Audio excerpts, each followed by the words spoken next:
Good morning mga kapatid. So may XRM na pumasok dito sa atin na kayod na kapatid yung kanyang primary clutch at talagang nag-uumapaw na sa pagkalantog kapatid ang kanyang clutch housing. Ayan, kitang-kita naman.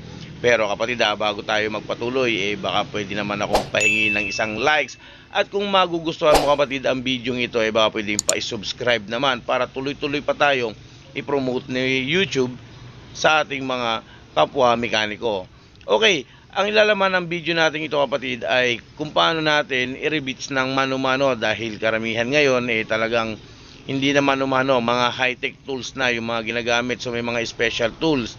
At ipapaliwanag ko rin dito kapatid yung mga simpleng technical issue at mga possible na human error kagaya ng ikakabit natin ito. Okay, so ito kapatid, bago natin ikabit, syempre dapat malinis ng gusto dahil pag marumi po yan, mapupunta po yan sa ating strainer.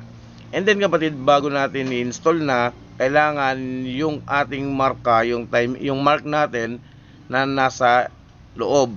So nasa pagitan po siya ng clutch housing gear at saka clutch housing. So nasa gitna po siya. Ayan, papakita ko sa inyo paano ikakabit. Yun, nakataob siya. Okay? So dito naman sa damper kapatid mayroon din ho itong baligtad, no? Although hindi naman magiging malaking problema kapag bumaligtad. Ang problema lang kapatid napakahirap ipasok.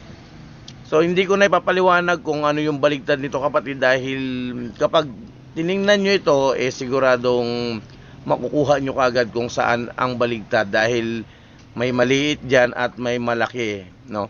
So hindi alam kung hindi na kayo magkakamali diyan.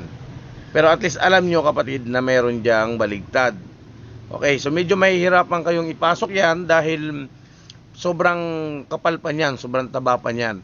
Kailangan mong gamitan ng screwdriver or Phillips screw or kahit na anong pangtusok kapatid para maipasok mo kaagad. Pwede mo ring lagyan ng langis, ibabad sa langis para medyo dumulas kapag ipinasok mo. So ito hindi natin nalagyan ng langis kaya medyo maganit. Ayan.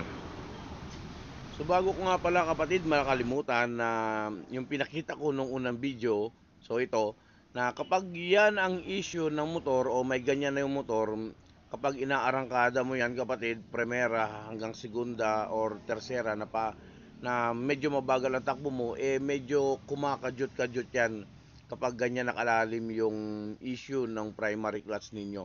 So ang ginagawa dyan pinapalitan na yan. Okay kapatid, so naikabit na natin lahat ng damper. Check natin na wala namang kalog. So dapat kapag bago ang damper nito walang kalog. Kapag may kalog, malabo yan kapatid na gumanda, malamang iingay pa rin yan. So sa mga walang special tools kapatid na pang rebits, ginagamit natin dyan matatabang axle, power handle or kahit anong klaseng bakal na medyo palapad yung dulo, hindi patulis. Ayan, bali ilalagay natin yung rebit.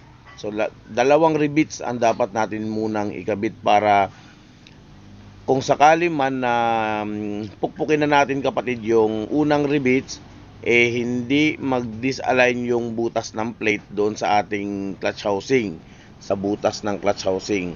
So medyo ilalak lang natin ng konti, and then pag nalak na, yung hindi na siya nalalaglag, ilalagay naman natin kapatid yung isang rebits at medyo pupukpukin din natin para kahit paano naka-align na yung plate natin, yung nilalagay sa likod ng clutch housing at saka yung clutch housing.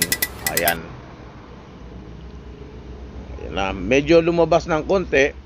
Ang pupukpukin nyo naman dito yung aluminum, pero kapatid kailangan medyo mas mamaster mo yung pagpukpok sa aluminum dahil syempre aluminum lang ito.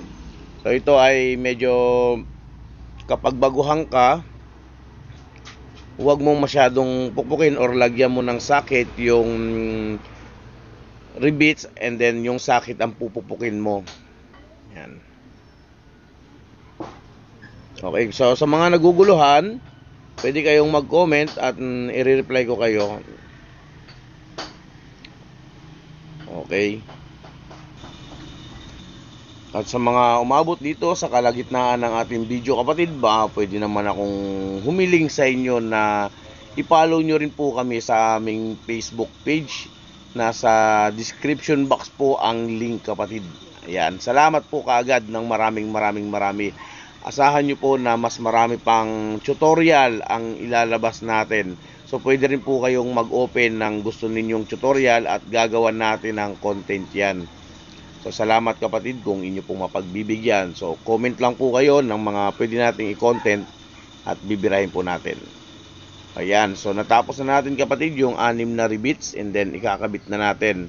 So ito, marami na tayong bidyong ginawa na pag-i-install nito, pero dahil nandito ka na lang din para hindi mo na hanapin yon, mag-tutorial na lang tayo kung paano i-install yung panggilid. So may dalawang collar bushing kapatid na nandun na sa ating shafting ng clutch housing. And then itong primary clutch kapatid, may mga mark yan ano. So nakita nyo yung kulay dilaw kanina, and then itong kulay dilaw din na ito. Ipagtatapat nyo lang po yan sila. Ayan. Bago nyo ikabit, i-engage. Yan, bago nyo i-engage sa ating clutch housing gear. And then, sabay-sabay po natin ipapasok yan. Pero kapatid, yung clutch hub at clutch boost, kung balikan nyo lang po ng konti yung video, ay may makikita po kayong flat washer na nilagay ko. So, yun po yung standard na flat washer. And then, pag nalagay na kapatid, yung ating clamp washer, and then flat washer, tapos nut na malaki, washer na medyo makapal, and then yung castle nut na maliit. So dalawa lang naman yung castle nut dito, isang maliit at isang malaki. Yung malaki naka-intended doon sa ating primary, and then yung maliit naman kapatid ay naka-intended sa secondary clutch. Ayan, yung hinigitan natin na yan. Okay, kapag natapos nyan, huwag natin kalimutan na i-lock yung ating clamp washer, dahil pag hindi natin nilock, malaki yung chance na magluag yung nut natin. Then kabit na natin yung clutch bearing, clutch lifter. Yan, so may guide naman yan kapatid, hindi kayo malilito dyan. Mayroon yang guhit at saka tuldok.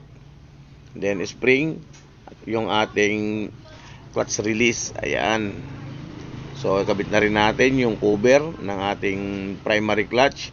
So itong cover na ito kapatid, ang nagsisilbi na parang isa rin siya sa filter, no? Ayan, then kubiran na natin. Pero kapatid, may mga gasket na ginagamit na medyo malaki, kaya wag nyo muna kagad ibubolt. Manumanuhin nyo munang kamayin na i-thread at itulak kapatid yung gasket para lumusot doon sa butas. Yung iba kasi medyo hindi sakto yung butas. Yan, dahil pag tinulak nyo kaagad yon, magpapanibagong butas yon, malaki yung chance na tumagas. Okay? So kapatid, hanggang dito na lang. Maraming salamat kung nakaabot ka rito. God bless po sa inyo lahat. Ingat po kayo.